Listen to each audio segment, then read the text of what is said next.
Hello, this is Matthew Miller from the ZDNet Smartphones and Cell Phones blog.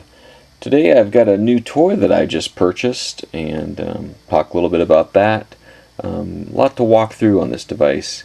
So what I have, as you can see from the box here, kind of an unusual box. It's actually pretty small, compact HD2 from T-Mobile. Look on the back, it kind of shows you some things, and then, I'm not going to do a full unboxing or anything, just kind of want to show you the layout in the box. And then there was some things inside, a charger, a battery, and then the case that I'll show you in a minute. So that's just the box. I won't go into those. You can look at the pictures of it. This is the device, and I previously have done a HD2 Euro version review that I ended up passing along to the president of our company, who absolutely loved it. And honestly, I wasn't going to buy this version after I heard it wasn't going to be upgradable to Windows Phone 7, and then I thought it would cost me $450 for the full non-subsidized price. And then I had the Nexus 1 and some other devices. However, I live in the Exchange world in my normal job, and Windows Mobile, there's nothing that can beat the Exchange experience. And then we saw a lot of content partnerships made with the HD2, which is what most of my review here is going to focus on. First off, I'll take you a walk around the HD2 itself. First, a comparison. So there's the HD2, and here's an iPhone 3GS. As you can see, the HD2 is wider and taller. Thickness wise, pretty close to the same. This is the Google Nexus 1, also from HTC. Again, quite a bit narrower. The screen is a lot smaller. This is a 4.3 inch 480 by 800 screen. I'll walk you around the HD2 real quick. So there's the HD2, the big, large 4.3 inch display, 1 gigahertz Snapdragon processor, 16 gig micro SD card that comes loaded with some goodies on it. It's got some buttons on the bottom, 4 buttons. This one's kind of a dual button. There's a right and left side to it, but it's a single button. Up top we've got indicator lights are inside the speaker grill there. Over on the left there's a volume rocker, nothing up top, nothing on the right. And then on the bottom we've got the standard 3.5mm headset jack and our micro USB connector to charge and sync. And then on the back we've got a 5 megapixel camera with dual flash and a mono speaker. Also, just like the Euro one, this is metal here, the soft touch, and as you can see, even though it's large, it's very thin, so it actually really feels good in the hand. HTC and T-Mobile included one of these silicone cases, HTC on the back of it there, to try to give you a little bit more grip. And it actually, I've been using it all day on the HD2, and I actually like it. So I'm going to go ahead and slap that back on there. So there we go. And then of course there's Windows Mobile 6.5 Professional. It's not the 6.5.3 because HTC has already done a bunch of customizations to add those elements such as the capacitive touch and things like that. And it's still missing a few things such as the click to drag for your icons and things like that on the start menu. So I've already given you the full review of the Euro HD2, so I won't go into all of those details. Let me just run through a few things that are custom specific to this T-Mobile one. One thing I guess in hardware is it does have a gigabytes of ROM instead of 512, so there's more storage space on it. And I mean, $199, you can't beat it. And I went to the store thinking it was $450. And the guys, he started ringing it up, said, you know what, you have upgrade eligibility, so we can give it to you for $199.99. So I jumped all over it. There was no hesitation at that point. So let's jump into some of these apps. And these apps actually were big sellers for me personally. One of them is the Barnes & Noble ebook reader. So we tap on that. There we go. I'm in a book, but let me see if I can go back out to the... Still, I have only used it for today a little bit, so let me get back in there. As you can see, Barnes & Noble ebook reader. So there we go. So there is the application. Now what's great about this is I have the Nook, and all these titles you see here, like I try to sample newspaper, supports newspapers on this device, try to sample newspaper, got a few books in here, and these were all books that I had purchased for my Nook, and as soon as I signed into my account they synced over to this application. So you can see up top there's My Library, Reading Now, Shop, and Settings. And then you can tell how you want to arrange it. So when I first loaded it up and signed in, there's all these options for download. One of them, this one, Getting Things Done, I already did download, and so I could go read that. Let me just show you some of the books there. So there you can see. You can also go shop, and actually when you shop, it jumps into the Opera web browser. So shopping is not done with the store app itself on the device, which is a bit of a shame. But I'll go ahead and stop that. Go to Reading Now. It's going to load up Pirate Latitudes by Michael Crichton. So here is a typical book, right? Now, if I tap once, I can jump down here to Settings, and here's some settings for reading. You can see there's font sizes, and it's funny, it's small, medium, largish, large, huge, gigantic. I actually have it on medium right now because I'm finding the other fonts are just too big. It's got some line spacing, settings, some margin settings, and then your turn gestures. Do you want to swipe up to turn a page, tap left, tap right? How do you want to control your page turning? And you want animated page turn on and off or not. And then you say back and you get back into your book. So I've got it on scrolling up, and I'll just show you. And as you can see, it's very readable. Flick it up, read a page. This is really pretty hot for me because as a Nook owner, I can now take these books with me because my phone is always with me, my Nook is not. Now I can take this with me. It syncs up to my Nook where I last left off. And just to check, as you can see, it does not support the landscape mode, which to me is fine because the screen is so wide and beautiful that I would want to read a book in this kind of mode anyway, in the portrait mode. Alright, so that's a look at the Barnes & Noble ebook app. Let's jump back to home. The next biggie is, of course, the BlockBuster application, right? So here's the BlockBuster app. Now when you first start it up, this is what happens. You can jump to this browse page, and it has some new releases and features, and you can see top 20 movies recommended for you in the full catalog.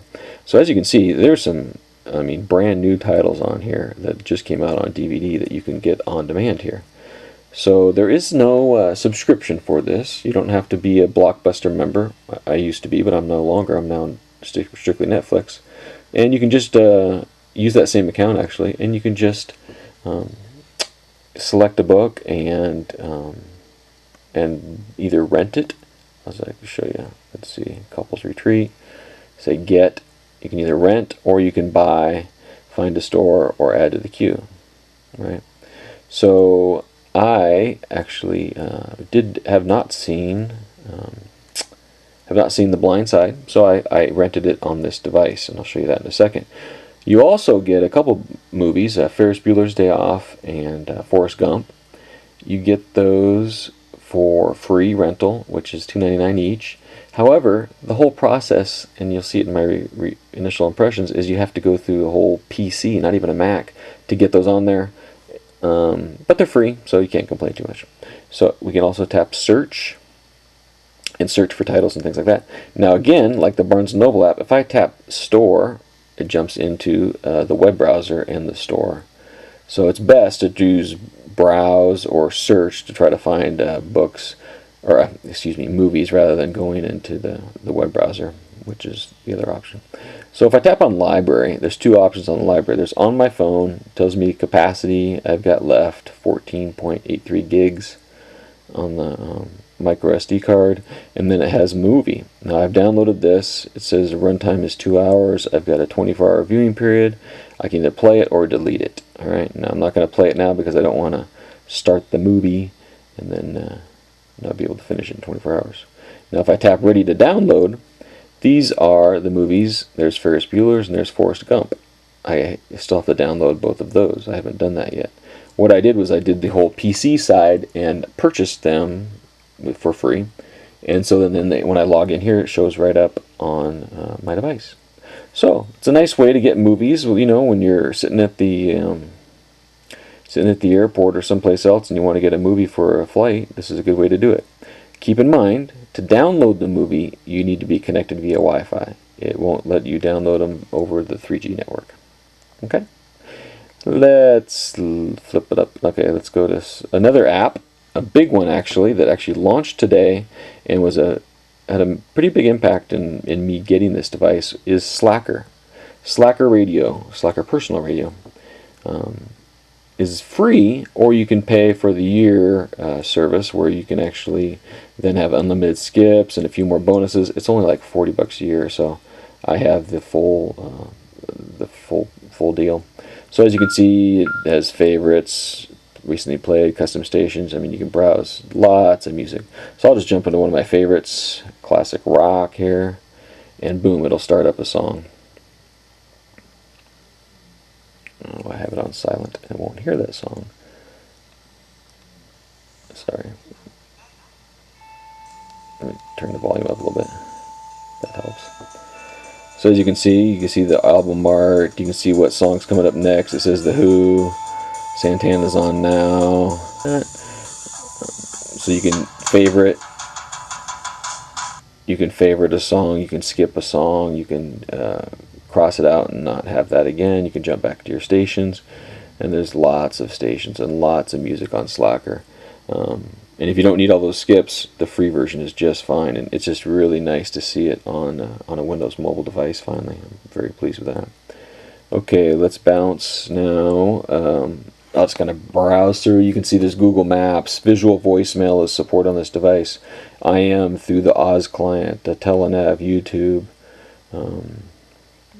Office Mobile, all the standard stuff, Facebook, that kind of thing. Let's see, I wanted to jump to MobiTV.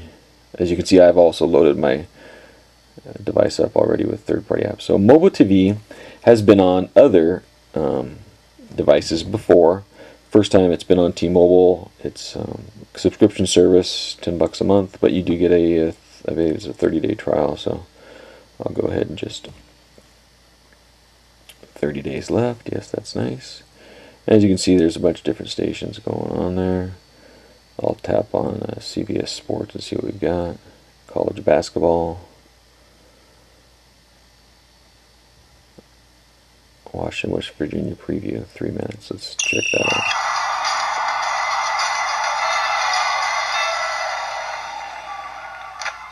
And thanks for tuning in to CBS Sports Mobile's exclusive coverage of the 2010 Division I Men's Basketball Tournament. I'm Johnny LaQuasto alongside Mike Furman and Dan Hazami. Going to go to the East region now for the regional semi. So as you can see, MobiTV is a nice option to have. Subscription service, of course. I don't know if I'll use it past the trial, but it's great to see it finally rolling out on T-Mobile devices. Another thing you'll see here is Transformers. It actually has an icon for it. And up top you'll see Transformers 1, Transformers 2. If you tap on that, it should start. Now both of these movies are the full movies, and they are both loaded on the micro SD card that's found in the device, which is a 16 gigabyte card. And as you can see, there's the movie player you can control. Plays it in full screen. Looks pretty nice.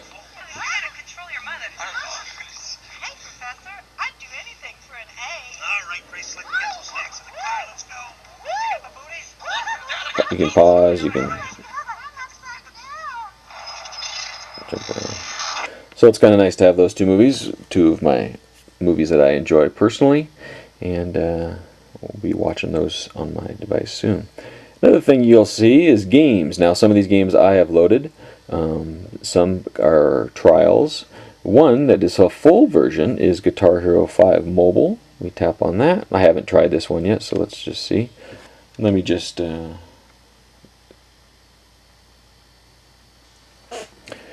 so when using big features, you might proceed, yes. Enable sounds, yes.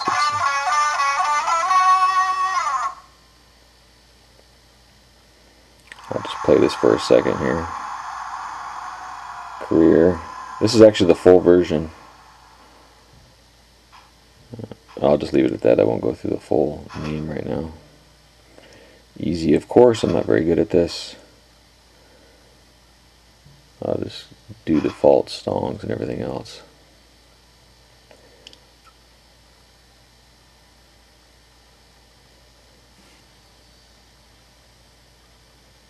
So as you can see, content is now pretty easy to get onto the device, especially when it comes to movies and books. You can still go about the old way of ripping DVDs and whatever else you've done to get content on there, but sure is easy when it's right there in front of us with BlockBuster. The $3 for a rental is much more convenient than wasting a few hours. I don't know if I can play this with one finger while I'm trying to watch.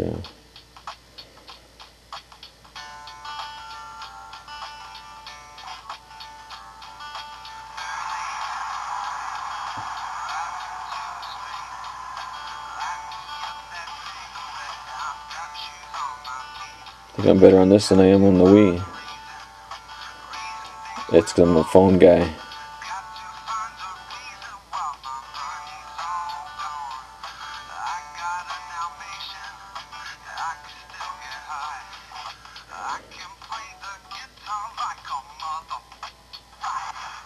Alright, so that's Guitar Hero Mobile. That one is actually a full version. I'll have to play that some more. You also get, well, let's try some of these out. You get Ferrari GT Evolution. Looks like this is a landscape game. You can you get the demo for 240 seconds, or you can buy the game.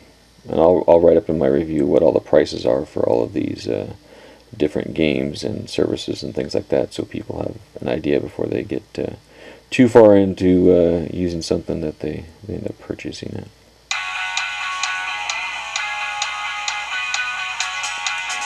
Quick race. I'll just go with the default car and everything else. Get things going.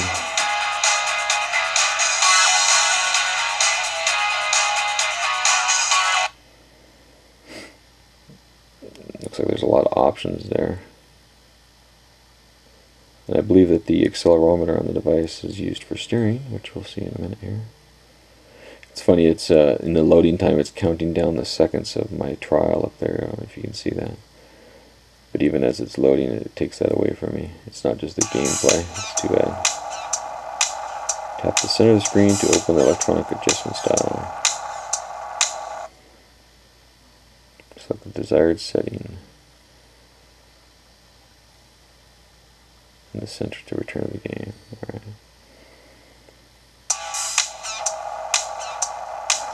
So it looks like there's an accelerometer pedals here.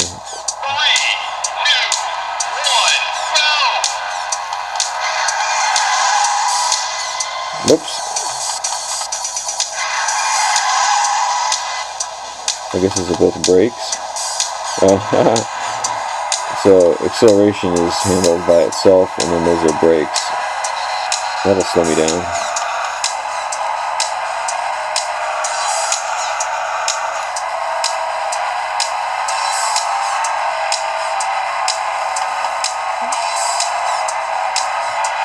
Looks pretty good. I do see a bit of hesitation every once in a while.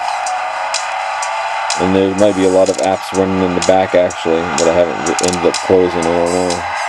It's one thing that you can multitask with, and I probably should make sure I close all the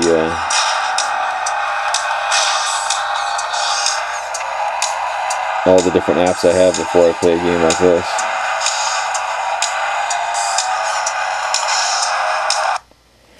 Alright, let's jump into another one real quick. Let's see, Prince of Persia, Millionaire 2010 as well. I'll say play the demo. This one is a shorter one, 180 seconds.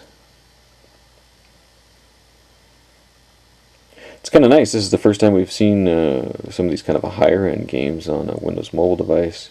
It's nice that they're using the 1 GHz Snapdragon processor and taking a little bit of advantage of what it's able to do.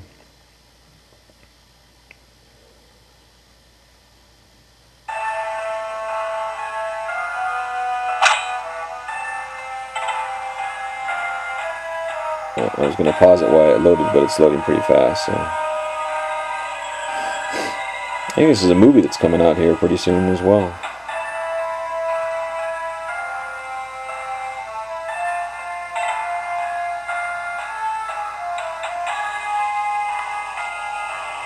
So controller is over here.